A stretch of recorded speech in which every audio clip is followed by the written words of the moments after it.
Saudara, kesepakatan Amerika Serikat dan Iran belum sampai di tahap final, namun Presiden Amerika Serikat Donald Trump kembali menambah syarat baru untuk mengakhiri perang di Timur Tengah. Trump meminta negara-negara Arab untuk berdamai atau mengakui Israel. Melalui media sosialnya, Presiden Trump meminta negara-negara Arab seperti Arab Saudi, Uni Emirat Arab, Qatar, Mesir, Turki, dan Pakistan untuk menandatangani kesepakatan Abraham atau Abraham Accord. Isi dari Abraham Accord adalah pengakuan terhadap Israel. Trump meminta normalisasi hubungan dengan Israel menjadi bagian dari perjanjian yang akan dibuat dengan Iran. Trump juga mengaku telah membicarakan masalah ini dengan para pemimpin negara-negara Arab tersebut. Trump menyebut jika semua negara Timur Tengah menandatangani perjanjian Abraham, kawasan Timur Tengah akan bersatu, kuat, dan makmur.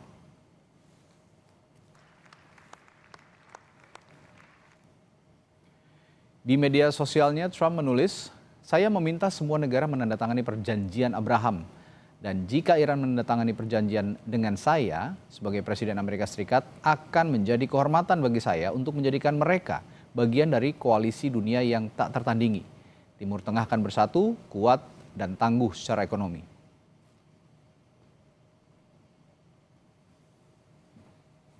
Saudara, negosiasi damai belum mencapai kata akhir. Presiden Donald Trump sepertinya menambah syarat baru dengan meminta negara-negara Arab menaikkan Abraham Accord atau mengakui Israel. Lalu bagaimana negara Timur Tengah akan menyikapi permintaan Trump ini dan bagaimana pengaruhnya pada perundingan damai Amerika dan Iran?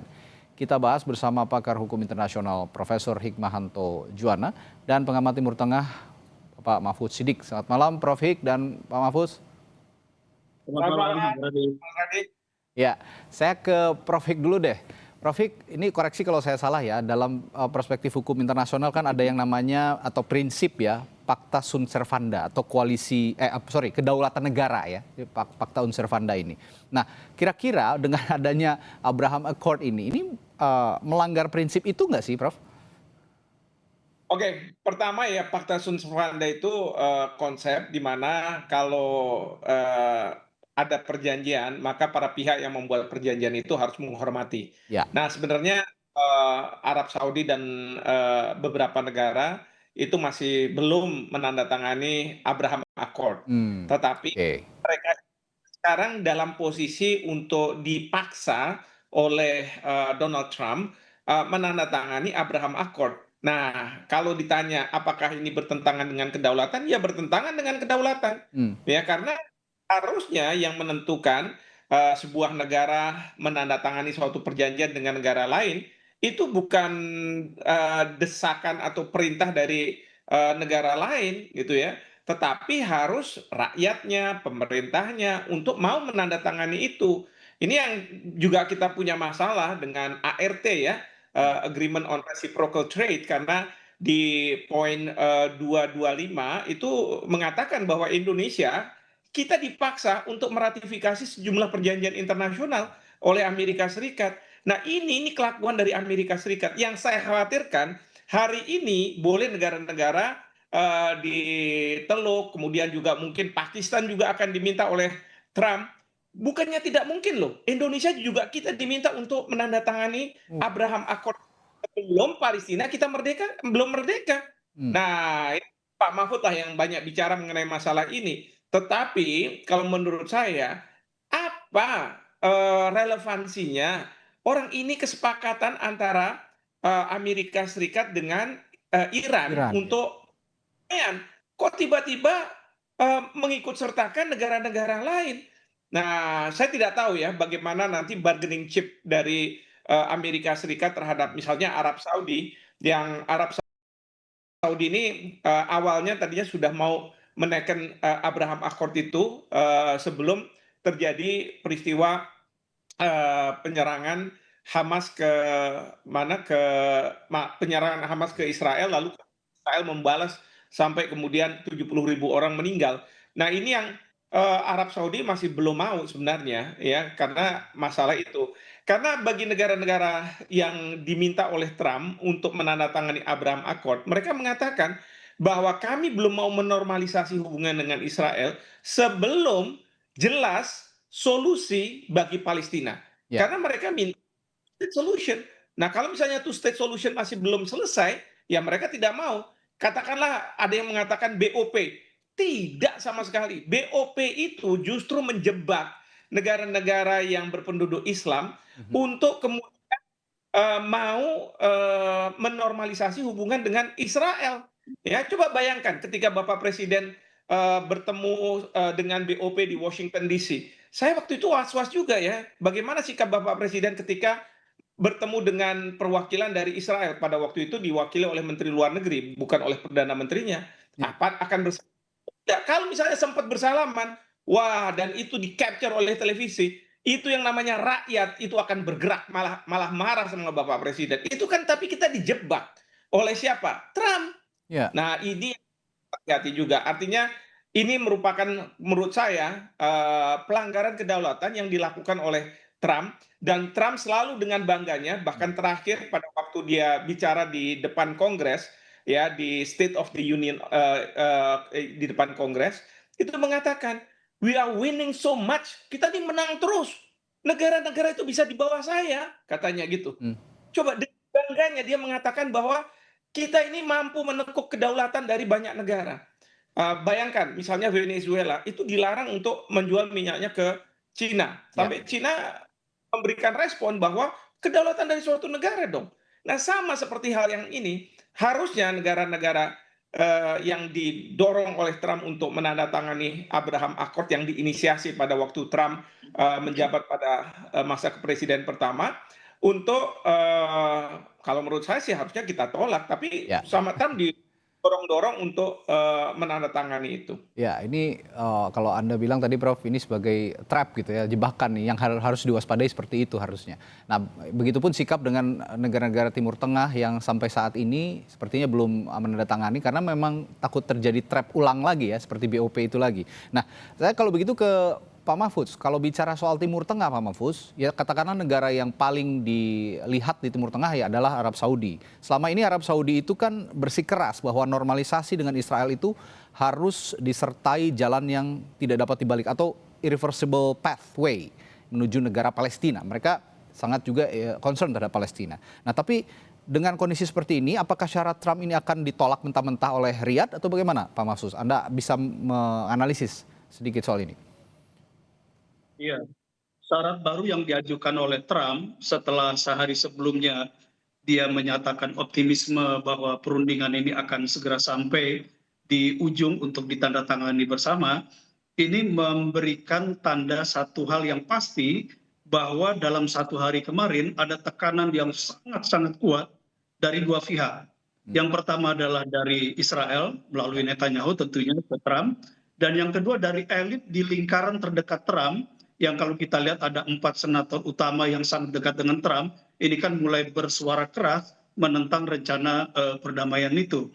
Nah, kalau kemudian tekanan terhadap Trump ini menghasilkan perubahan sikap bahwa Trump menuntut agar negara-negara Timur Tengah, negara-negara Teluk ini menandatangani Abraham Accord, khususnya di negara-negara selain Emirat dan Bahrain, ini merupakan pandangan Trump yang melihat bahwa negara-negara Teluk punya kelemahan ketika mereka punya kebutuhan untuk segera mengakhiri perang di kawasan tersebut. Oke. Nah, kelemahan inilah yang dipakai dengan menekan agar mereka menandatangani Abraham Accord.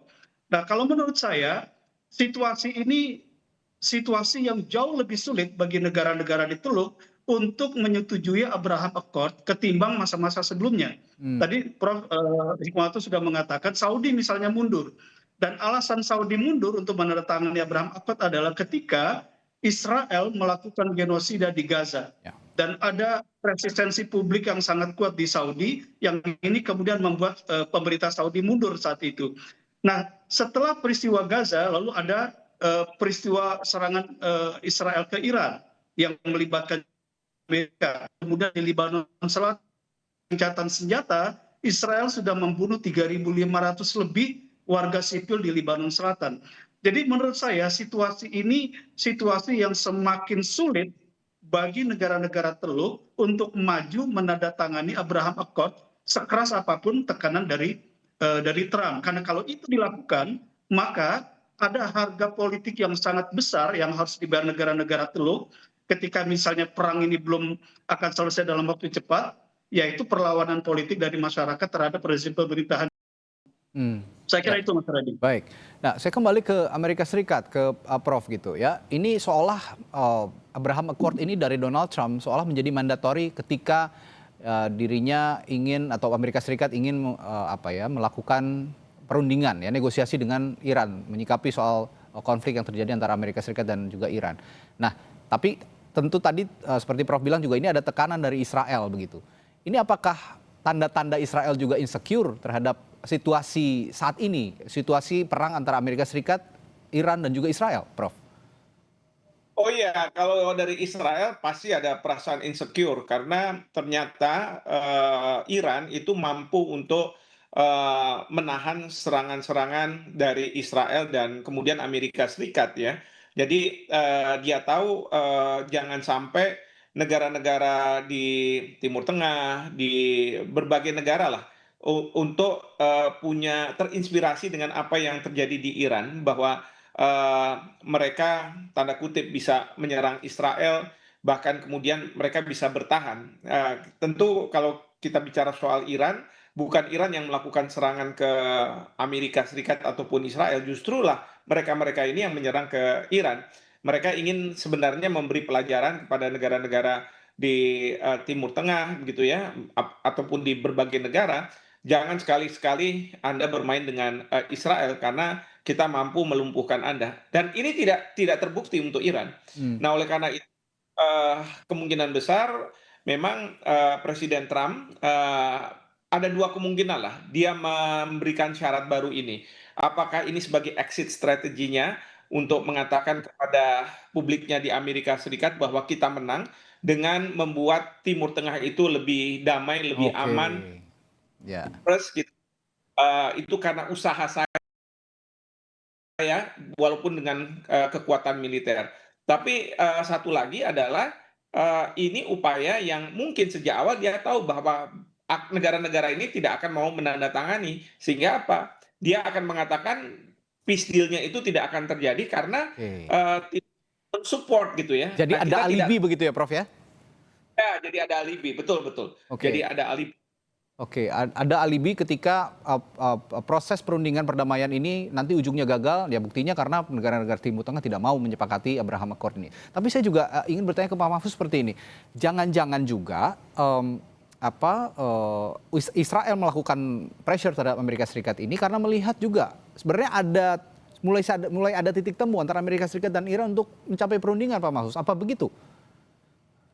Ya, kalau kita lihat, Trump ini sudah tidak punya jalan untuk melanjutkan perang. Satu, secara domestik, Ya. dukungan terhadap langkah perang ini semakin surut, ya, dan bahkan Kongres juga sudah ada di ambang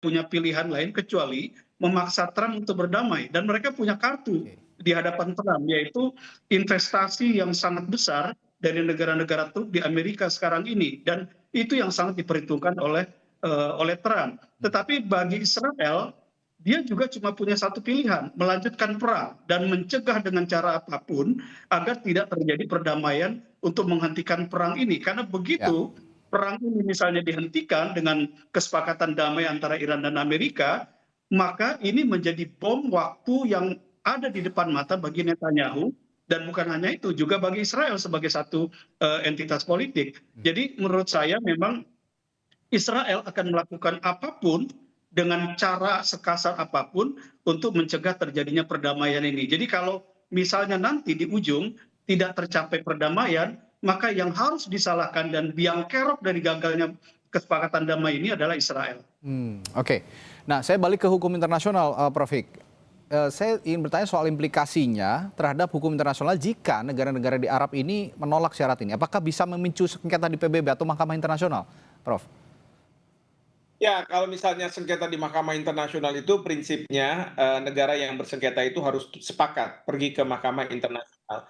Nah, kalau misalnya masalah seperti ini, saya rasa mereka tidak akan pergi ke Mahkamah Internasional.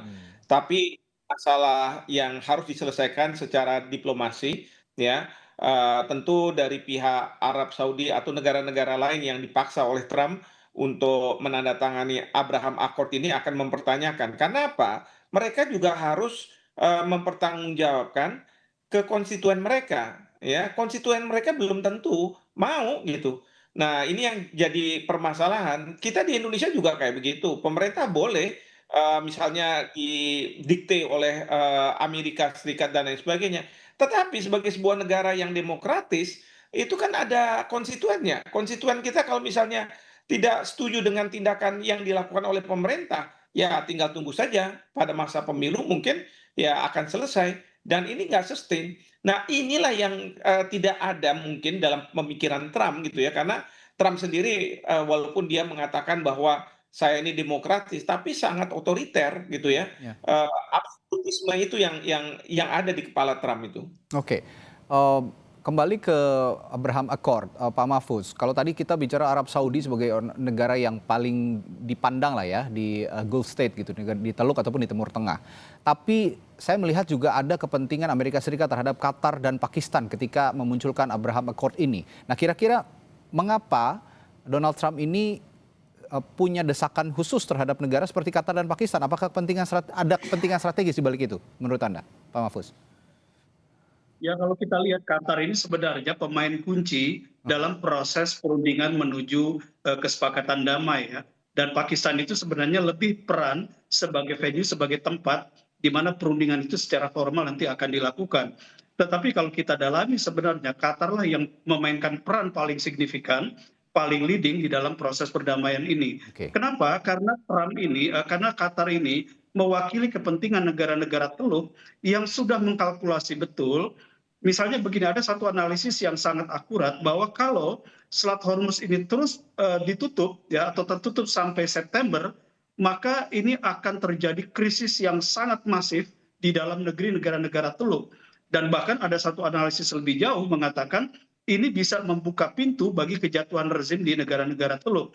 Jadi kalau kita lihat memang ada peran-peran yang sangat penting ya dari aktor-aktor baru di GCC ini selain Arab Saudi. Ya. Tetapi ada satu hal yang perlu kita catat penting dari Abraham Accord ini, bahwa kalau satu negara telah menandatangani Abraham Accord ini bukan sekedar pengakuan kedaulatan dan hubungan diplomatik secara timbal balik, tapi lebih jauh sebagaimana yang dialami oleh Uni Emirat dan Bahrain, bahwa ada kerjasama di sektor keamanan dan intelijen.